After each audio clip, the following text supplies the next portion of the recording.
that's kind of when I was like, okay, I kind of like this IP stuff. Like this is a way that I can sort of meld my science background with legal.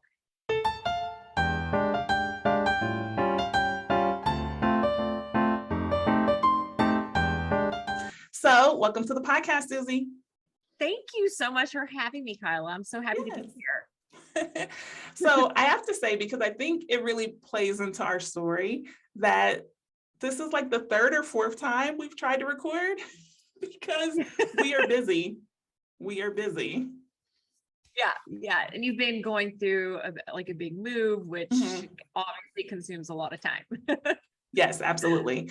So speaking of business, being business women, business owners, all of this stuff, would you tell us about your business, which is called Legally Blissed? I'd love to. Thank you for giving me the opportunity to talk about it. Yeah. So Legally Blissed is a community for female attorneys who want to be better self-advocates with the support of other female lawyers. One thing I've learned kind of through my own podcast and speaking with a lot of female lawyers is that while we're amazing advocates for other people, we are not really super great advocates for ourselves. And that includes kind of taking care of our own mental health and prioritizing ourselves. So that's Legally Blissed. And again, it's primarily a community of female lawyers. Okay, so what was it that inspired you to create Legally Blissed? I mean, I heard you say it's a community for women, but what exactly sparked the idea for you to create it? So I have wanted to create a community for a while now. I didn't really know what that would look like. So I created my podcast first, Legally Blissed Conversations. And I really just wanted to, kind of similar to what you're doing. Like I wanted to create conversations with female attorneys and kind of hear their struggles and their wins, of course. And, again, it was that theme that I kept seeing, like there was kind of that common story with a lot of these women that, they were very successful, but sometimes they were not so great at advocating for themselves. And what I did was like, you know what, I want to start this community. And really, I want the initial members to be women that were on my podcast. Because at the end of the day, a lot of these women, like, even though they've had their own kind of trials and tribulations as female lawyers, they are living their lives as successful women in ways that they define it. And that's sort of another thing that I've learned a lot is that, we have been taught by society to be successful, like in a certain, like success is supposed to look a certain way, right? Yeah. We're supposed to like want that corner office and we need to have 2.4 children and a dog and the dog. And, we need to drive a certain kind of car and then we need to have the trophy spouse, like all of these things. And, the women that that have been on my podcast and the women in my community, like they don't always meet that definition of success. And when I've asked them, do you consider yourself successful now? 100% of the women that I've spoken with have said, yeah, like according to my definition of success. Yeah. And I think it's really important that we really take a step back and think about how the goals that we're creating for ourselves and our values, if it really aligns with what we really want. Because at the end of the day, everything that we are outputting in life is a result of what we intake, right? Like we are malleable and kind of form ourselves to social norms and social constructs. And we need to question that. We need to question that and ask ourselves, does this make sense? Like, is this really what I want? Do I really want that corner office and the leather bound books, like all of many of us, when we take a step back and we think about it, we might not really want that. Yeah. No, I believe in that 100%. I spoke to someone maybe last week. I was actually being interviewed and I was like, if anyone had told me that all I needed to do was earn enough money to pay for my bills, I would have laughed. I was like, no, I'm supposed to obtain all of this stuff. I'm supposed to have the title, the office, the car, the respect, the people who work for me, all the trappings, and then you get it and you have no time for yourself. So I love that you created. Yeah. It's society has taught us that we should want all of the things, like we should want the material wealth. And I mean, we can kind of we can do self-reflection and ask, well, is that like an ego thing that's pushing us towards that? Like, where's that drive really coming from? Does it make sense for what I really want? And I think that, for a lot of people, when they take some time to just kind of sit with themselves about it, like they may learn that that is not really aligned with their values. But that kind of goes back to like sitting down and thinking about like, what are your values? Yep. So is defining your values and defining success for yourself something that you teach in the Legally Blissed community? Yes, we talk about defining your values before creating your goals, which I think is really, really important, because there are a lot of ways to kind of go after your goals, right? Like we all know SMART, right? The SMART goal structure and all of this. But I do talk a lot about the importance of defining your values. I have some content within the community about defining your values. And regarding success, I don't really have content around that. I mean, it's something that I could think about doing, but kind of like I talked about, like success is such a personal thing, but it doesn't mean that maybe some kind of workshop around that wouldn't be helpful, right? Like kind of just really helping people just, if anything, do some mindset work around success and like what that really means to them. Yeah, absolutely. And to everyone that's watching, thank you for watching. I do put up these videos on YouTube, but also you keep seeing me looking down and I'm taking tons of notes. Sure. So I'm not texting, I am writing notes. And if you can't see me, go to the YouTube channel, take a look. I'm here, Suzi's here, she's wearing green. We both look great. Check us out. Okay. So Suzi, we jumped straight into your business, but I do want to get a little bit of background on you. Okay. You mentioned that if you were not a lawyer, you would be a pediatrician. Give me some details about that, because I feel like those two are so different. Okay. So I'm child free, but I do love children. I think that they're different, right? Like you can love children and still want a child-free lifestyle. But I really thought for years that I would go to medical school. Like I look back and I was a biology major in college, which is kind of random to go to law school. College, it was pretty much a given for me. I was going to go to higher education beyond college, right? Like, so I really thought for years that I would go to medical school and go into pediatrics. Like, I don't know, that was just kind of where I saw myself. I am kind of a caretaker, nurture kind of person. That whole MCAT thing, I was like, I don't think I'm going to be able to get into med school. Like that was just the truth of it. I really struggled in organic chemistry too. Math was hard, the joke about, lawyers don't math. And I'm kind of one of those, like I really struggled in that. So even though I was a biology major and, a science major, I was very fearful of higher education for medical school. I just didn't see it really happening for me. Okay. So it's so interesting that you say that, especially the organic chemistry piece, because I'm going to tell a little bit of my story. I wanted to be a pharmacist because I always wanted to create my own nail polish line, my own lipstick line. Those are the only two things I wear. I didn't know where you were going to go with that. Yeah. With creating your own thing. Well, you know why? Because you don't go to school for pharmacy to get into that. I should have done like chemical engineering or something, right? But I'm sitting in class as a freshman taking organic chemistry, and I was like, what the heck is this? I was like, absolutely not. No. So the reason why I bring that up, because of your story and how you wanted to be a doctor, but then MCAT and all of that, it just goes into the fact that deciding you want to do something does not have to be the thing you do for the rest of your life. 100%. You can change. Evolve, right? And it's okay to say you want to do a thing and later on change your mind. And that even applies to when we are out of school and we practice law for 10 years, right? If you don't want to do it anymore, do something different. Don't fall into that sunk cost fallacy. People do that all the time. me being one of them. I mean, because it's hard for us not to, because we're like, we put so much time and energy into this. And the reason why I was so surprised that you wanted to be a pediatrician is because you don't even practice family law. Like, I would have thought that that would have been a natural vein, but it doesn't have to be.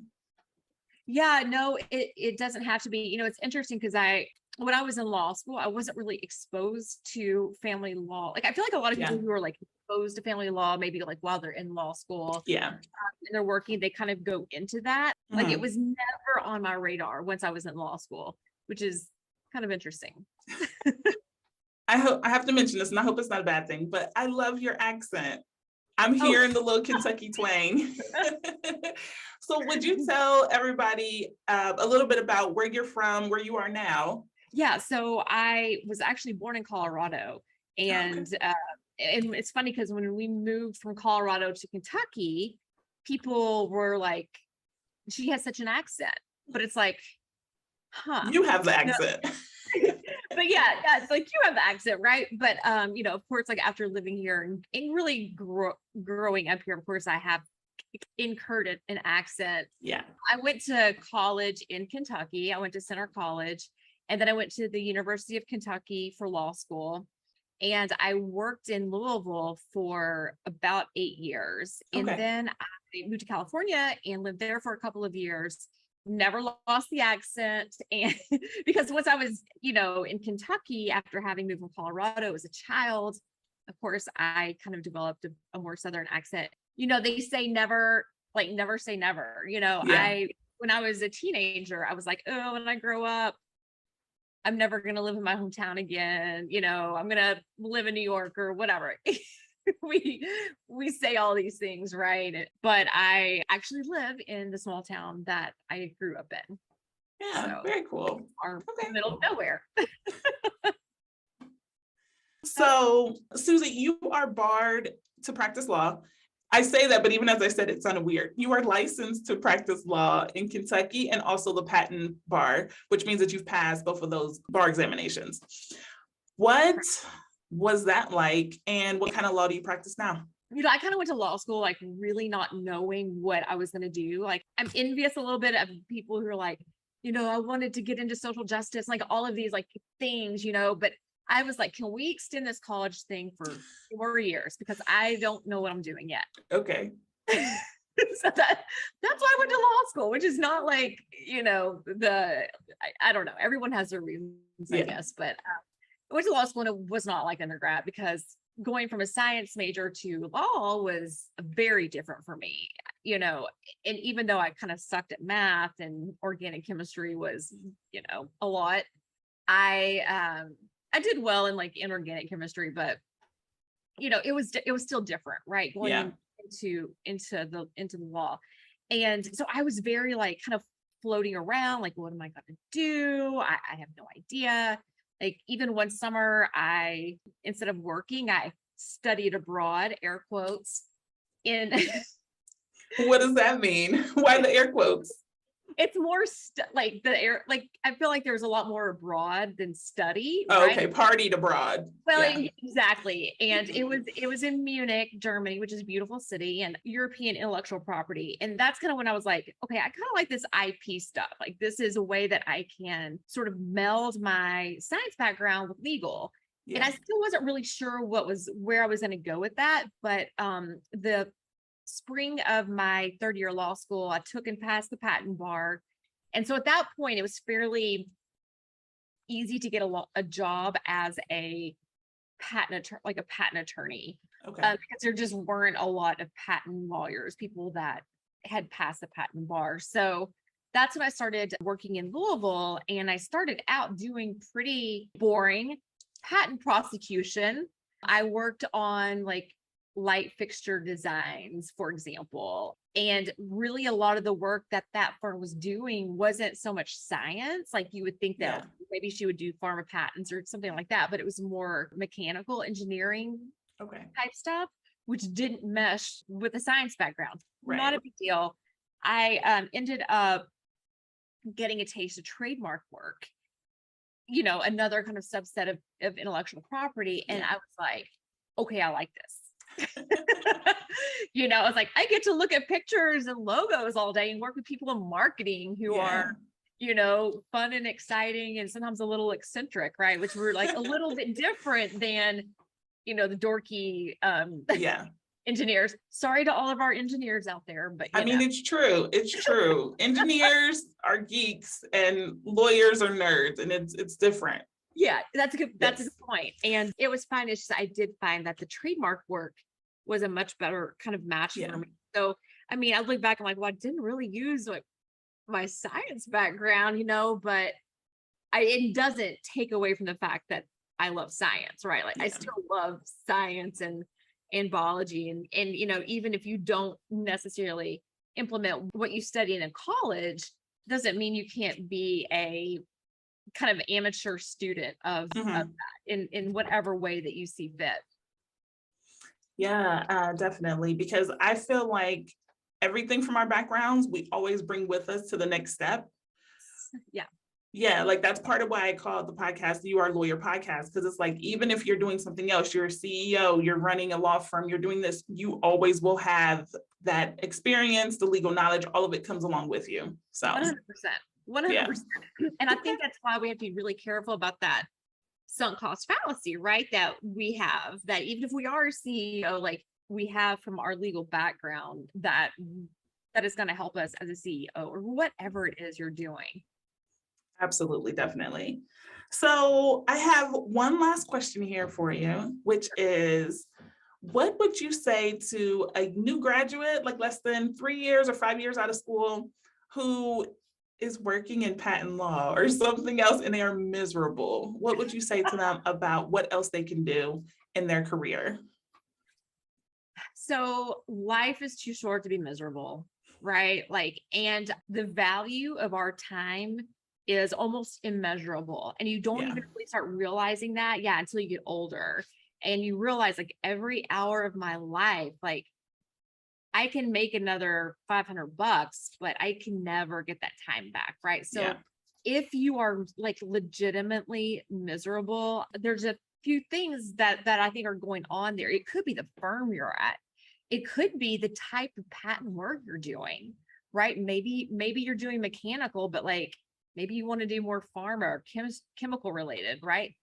You have to look at the different factors to see, rather than just like taking a jump and just being like, I'm going to change all variables at once. Yeah. It's got to be really careful with that, right? Because I'm going to just go backpacking through Central America. Well, I am not going to tell anyone to not do that. Okay. Yeah. If you want to go backpacking through Central America, as long as you're safe, I am like, you go do your thing, and even if you are like dirt bagging it and you're sleeping on people's couches, like you only have really one chance in your life that you're going to want to do that before you have a partner, before you have children, all of the things. So I have to say, like, I'm such a mental health care advocate, especially for lawyers. Like, we have to take care of our mental health. And if if you need to hit that reset button, if you're miserable, like, take the time off and figure out what it is you want.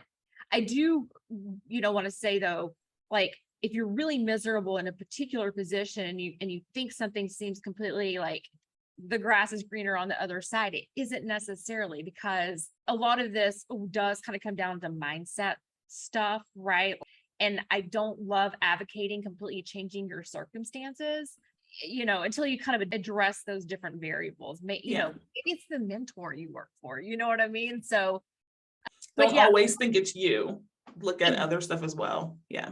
Exactly. And you know what, Kyla, like if you need to go backpacking for 6 months to a year, I have found, personally, that just taking some time off can do wonders for you mentally. And is a great way to hit your reset button. Absolutely. Well, thank you so much, Suzi. I think the audience is going to absolutely love this. And I want everyone to check out the Legally Blissed podcast and Legally Blissed community. So. Thank you so much for having me, Kyla. And I can't wait to see you on my podcast in a few weeks. Yes, absolutely. So thank you, Kyla. All right. Bye.